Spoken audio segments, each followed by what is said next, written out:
Hello বেরান, আপনাকে আমার চ্যানেলে স্বাগত জানাই। আশা করি ভালো আছে। কেউ আমাকে জিজ্ঞেস করেছিল জুয়েলারি বিজনেস কীভাবে গ্রো করবো। তো এই জুয়েলারি বিজনেসকে গ্রো করার জন্য কিছু টিপস আছে, সেগুলো ফলো করতে পারেন। নাম্বার ওয়ান, আপনার একটা ওয়েবসাইট তৈরি করতে, আর সেখানে আপনার যেসব প্রোডাক্টস আছে জুয়েলারি সেগুলো অ্যাড করবে, ছবি অ্যাড করবে।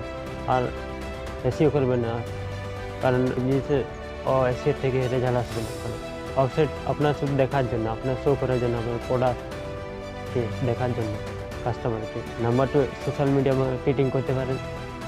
যত সোশ্যাল মিডিয়া প্ল্যাটফর্ম আছে, বিশেষ করে ইনস্টাগ্রামকে টার্গেট করবেন। সেখানে আপনার সোশ্যাল মিডিয়া অপটিমাইজ করবেন, মার্কেটিং করবেন, আর ওইখানে নিজের প্রোডাক্টকে শো করাবেন। ইন্ডাস্ট্রি রিলেটেড কন্টেন্ট পোস্ট করবেন যদি চান, তাহলে অনেক ইনস্টাগ্রাম চার্টজিপিটি থেকে আপনি আইডিয়া পাবেন। আপনি এখানে সার্চ করবেন। নাম্বার টু, অ্যাড চালাতে পারেন। যদি আপনার তাড়াতাড়ি কাস্টমার, তাহলে আপনি অ্যাড চালান, ইনস্টাগ্রাম অ্যাড চালান। ইনস্টাগ্রামে এখানে আপনি আজকে অ্যাড